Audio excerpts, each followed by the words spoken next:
Come join me on this crazy adventure, how I find out how food really makes it onto your plate.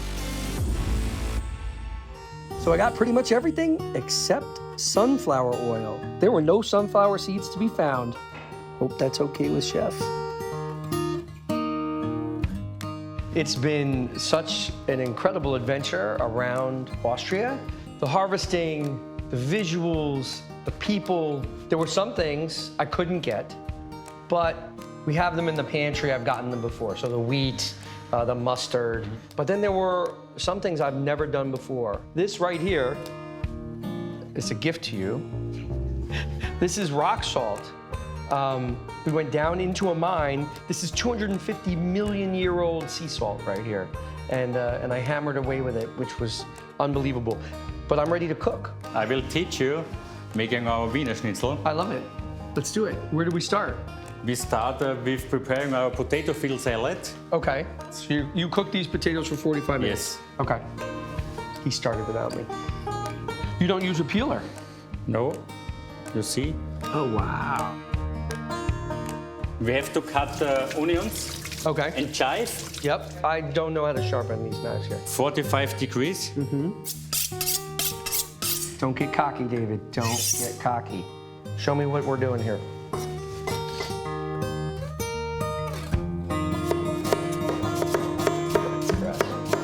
You make your own salt. Yeah, we're gonna make our own salt right here. Wow, very cool. I have not gotten sunflower oil. This was a tough one for Chef. You could tell. This is not how he wants this to be made.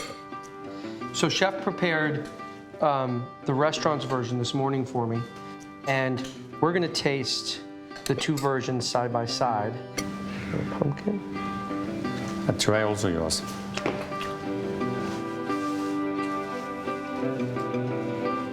It's not bad. I mean, look, potatoes are great. Potatoes, onions, pumpkin seed oil, vinegar, you can't go wrong with it. It's not a big flavor at all, but it's very clean. Look, if you ordered it at a restaurant, you'd probably be disappointed. I now remember how wonderful this is. Now you understand why, since 1905, people have been coming for this.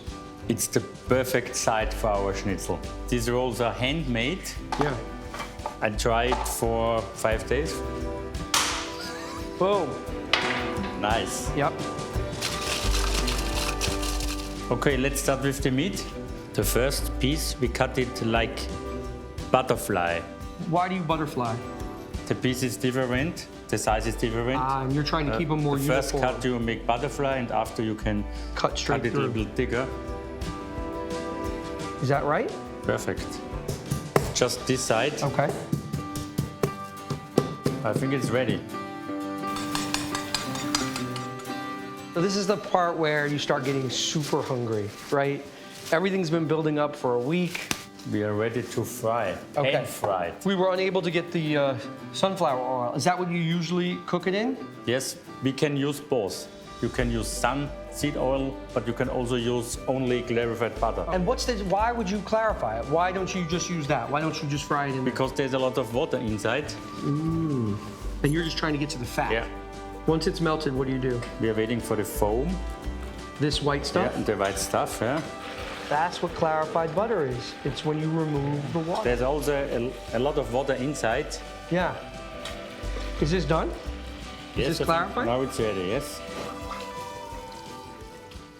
Wow. Now it's Clarified. I've heard of that for years, but I have never known what it is. We need bubbles. We need the bubbles. You need bubbles Yeah. in the breading. Yes, and it's very important to shake it. The bubbles are The starting to come. bubbles will start.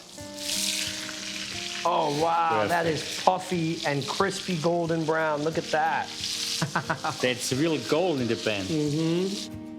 It looks like perfect. This looks I perfect. think we can sell it in our restaurant. Yeah, look at that. You can start on Monday. I'll be on a plane tomorrow. Here we go. Very crispy, juicy, sweetie from the clarified oh my butter. gosh. Chef, You see, I like my job. this is wonderful. you see the Wiener Schnitzel is Figlmüller. We went into this farm up in the mountains. It was like a wooden shed, an old farmer. He went out to go get the cows, and then we got in there and he had a vacuum for the milk processing. It was just like, whoa, blew my mind. So there really is an attempt to try and retain the traditional ways, particularly with food, but then also kind of integrate modern society. Here we are, we've got like an induction stove, but we're still using the same ingredients that were used in 1905. Chef, this was amazing. Thank you for sending me on this journey. Thank you too. What an experience to create the most perfect of classical dishes here. Thank you very much. This journey through Austria was a learning experience. I found a modern country still closely tied to its roots. I met mountain cow herders with vacuum pumps and electric butter churns. I found a hotel carved out of an old Vienna building that is one of the most environmentally advanced hotels in the world. I left a cute little modern village and went back in time, 250 million years to be exact, and mined salt like they've been doing there for 7,000 years. Most importantly, I learned about how veal calves are byproducts of the dairy industry, and thus my initial hesitancy to make veal gave way to a more nuanced perspective. I realized there is a distinction between the traditional white veal and the more modern rosé, with rosé being more humanely raised. And finally, I acknowledged that if I'm going to consume dairy, that milk and cheeses are inextricably intertwined with veal.